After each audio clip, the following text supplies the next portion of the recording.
The 10-minute drill. This is a big one. Is brought to you by Lloyd's Construction and Consulting, providing first-class construction services on 1010XL. Let's go, let's go, let's go. I'm telling you what, you throw a coach's ranking out there, buddy, and you get some response, and this is the neck of the woods. Good on y'all out there and your college football passion. I love it, man. I love it. I'm getting some good arguments on here. Sure. Ryan Day should be number 3. That's a good point. It's only been 2 years. But Ryan Day wasn't in the top 14 that I went through. He had Ohio State. He's 23-2 in 2 years. And it's not easy following the legend. So, I'd give Ryan Day should have about the same kind of ranking as, say, Dan Mullen. You know, Mullen took over a sugar show and has gotten the Gators, relevant top 10, whereas Ryan Day took over, a cruise control program, but he's kept it there and he's accelerated. So Ryan Day's way too low. Yeah. Like CBS did a ranking. They had Riley 3, Day 4. That makes more sense. Where do they have Mullen, CBS? Mullen. He's probably 8. Everything, 10th. huh? 10th. Yeah, everything is 10th. It was the top 2, like you said, the obvious guys. It was Riley Day, Kelly, Fisher, Smart, Fitzgerald, Matt Campbell, and then Dan Mullen. Yeah, I did have a Guggen tell me that without Butters, they wouldn't have had Trask and Tony and Pitts. And I just slapped my palm onto my forehead. Guggen, do you really think that I don't know that those players were there when Mullen got there? Which is pretty cool. Here's the deal. Those and by the way, yeah, you can thank Butters for those players being there, and those players can thank God Dan Mullen showed up. Because Kadarius Toney may have dropped out of the program, finished at Alabama A&M, and not even been drafted. Kyle Trask would have never played a down his entire career, and Kyle Pitts, I don't know, and I'm not sure Mullen didn't get Kyle Pitts. Not positive on that one. Pitts may have been a Mullen guy. That's right on the edge there. So, yeah, I recognize that, and Dan Mullen needs to recruit better. I do think what Pro Football Focus did here with their rankings is measure things other than are they winning titles? Or what are they developing players? How were they when they took over, and then where are they going? But some more. I can't disagree with this. Jimbo not being in the top 5 is the end of the list. Yeah, I think Jimbo should be ahead of, say, Lance Leipold. I don't know, man. But here's somebody did. Leipold's a riser. Well, they did say this about Leipold. He won like a few championships in a row at Wisconsin Whitewater, and then turned Buffalo around, and that's great. And now you're going to eat at the big boy at the grown-up table. You're going to have to cut your own turkey now. So I'm not impressed with Wisconsin Whitewater and Buffalo. Turner Gill had Buffalo cruising, at levels they've not reached. He went to Kansas and flamed out in a year or two. So, yeah, Lance Leipold in the top 10. I don't care. That's stupid. I'm sorry. You got to coach at the Power 5 level before you get to be included with those Power 5 coaches that, unlike Buffalo, they're not playing Ohio U. They're playing Ohio State. A little bit of a difference. So anyway, love the passion on the on these coaches' rankings. Speaking of coaches and ranking, yeah, give you a chance to revisit your thoughts as a rank comment made by your former coach Mike Budenholzer, the Bucks coach, who on the cusp of Game 2 of the NBA Finals said he was frustrated by the free throw disparity. In Game 1, the Suns took a whopping 10 more free throws than the Milwaukee Bucks. Maybe sometimes they ask you a question and you just start spouting off in cliches. Maybe he's not even aware of the exact number the disparity was, but I would agree with you. You cannot complain about a 10 free throw disparity.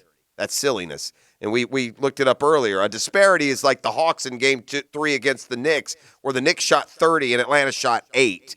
That's a disparity. A disparity is, and again, I'm throwing teams that I'm aware of because I remember the foul shooting. I'm sure all of you have plenty of games that you remember where your team felt like it was getting screwed in their ability to get to the free throw line. The Gators in their tournament game, the smaller, less athletic team went to the line 3 times as many times as Florida did. That's an example of a disparity. On the road in a game you trail and you're forced to foul, the other team went to the line just 10 more times? No, not buying that one at all. Here's what Budenholzer said. It's a huge part of the game. They have 25 points from the free throw line. We're a team that prides ourselves in defending and being able to be good defensively without fouling. I can't remember the last time a team got 25 free throws in a game against the Bucks. And then conversely, the way Giannis attacks, the way Chris attacks, as many opportunities as Chris has with the ball. Yeah, no, it's frustrating. But now, okay, I'll say this. Well, we didn't do the deep dive analytics. If the Bucks, if the Bucks opponents only average going to the line 15 times and the Bucks average going to the line 30, I don't know what the averages are. So he's speaking more from direct game-to-game experience that he's had with his team. I still think that that's a slippery slope, and each game can be different. And unlike most of the games the Bucks played, you're not the better team at home here, right? You're in a tough spot on the road. Well, and to his point, the last time a team had 25 free throw attempts against the Bucks, so he is accurate in his statement, was the Nets did it twice. The Hawks never attempted more than 20 or 19 free throws. Okay, so so that's a little bit out of character. But the Nets, we're not going back to 2017 to find a team that did it. We're going back one series to the Nets. So and again, it was 26 free throw attempts. It wasn't some insane number. Yeah, and 25 is not a ton. And I guess more than anything, it can be frustrating. And look, there's another thing too. The coach, even if he takes a beating or a semi-beating on a sports talk show, he also has to set a narrative with the referees because it'll work. These foolish sheep refs will now over-adjust, and they've heard the comment, and now they will go out of their way to give Milwaukee the advantage. Right. I'm going to make a fearless prediction that in Game 2 tonight, Milwaukee goes to the line more than Phoenix because the refs are gutless, followers.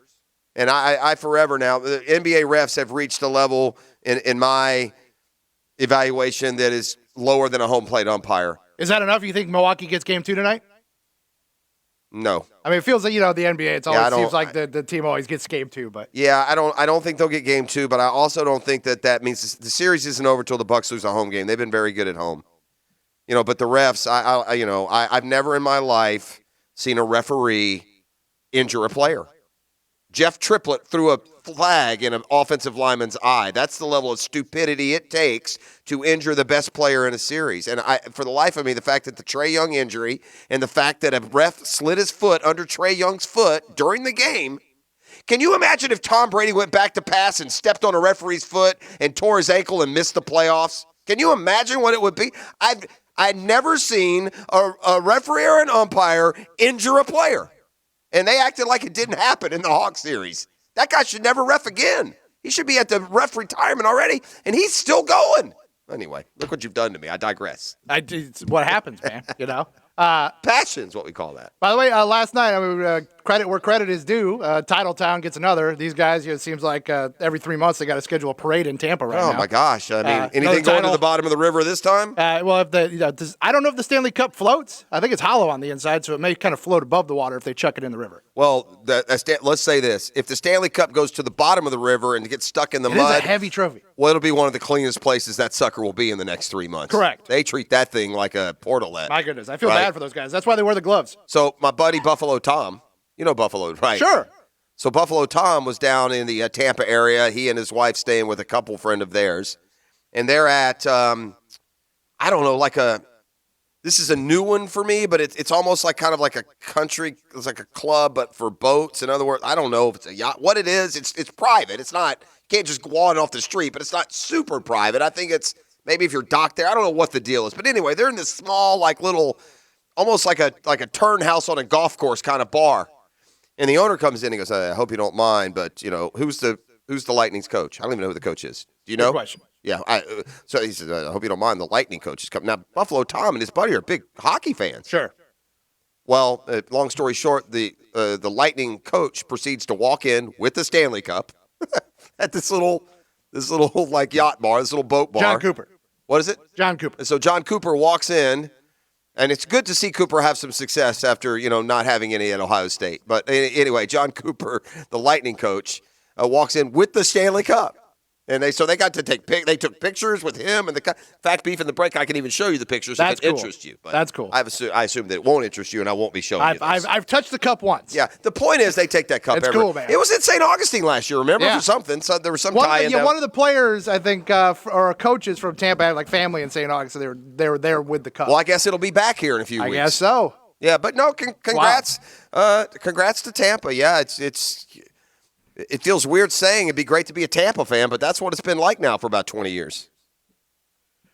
Jeff, the Major League Baseball All-Star festivities are next week. Oh. And your guy, the story of the year, the story of the season, you always get nervous when these guys sign up for these things because it could go sideways for them. It's happened to guys in the past. Or Bobby Abreu just fell off the shelf. But Shohei Ohtani is going to be – he's the top overall seed for the Home Run Derby. Yeah, I saw that. I don't know. Look, the guy is multitasked enough. I don't think he needs to be the home run king, although I can only imagine how big this is for baseball in Japan, right? Oh, a Japanese superstar in the home run. I mean, I bet you they look at that home run derby like it's the Masters, to be honest with you. Boy, Japan really having a spotlight in sports, right? Hideki Matsuyama wins the Masters. They got the Olympics coming up. You won't be there. And now Shohei Ohtani having just a generational year. I did see this. They didn't do him any favors. It's the top seed in round one. He gets Juan Soto. I saw this tweet. It was from, I think it was from a piece in The Athletic kind of talking about, I don't know if it was about Ichiro or if it was just about the Mariners in general. But speaking of Japanese phenoms, it was a anecdote from Brett Boone when he was playing in Seattle with Ichiro, and it was opening day in 2001. And he said one of the umpires who was friendly with him came up and said, Booney, what's up? And he said, what's up with the right fielder? It was when Ichiro had just come to the bigs. And he goes, what are you talking about? And he said Ichiro runs by, like going out to take his position. He runs by, and the umpire says, hey, Ichiro, welcome to America. And he said Ichiro looks at him and says, what's happening, home slice? I guess they watch movies over there. Ichiro's so cool, man. He's so cool. What's happening, He's the best. home slice? What's happening? Now today it would be Youngblood. What's happening, Youngblood? I love Ichiro. He's best. He's the best. That it? That's it. That's the drill, gang, the 10-minute drill.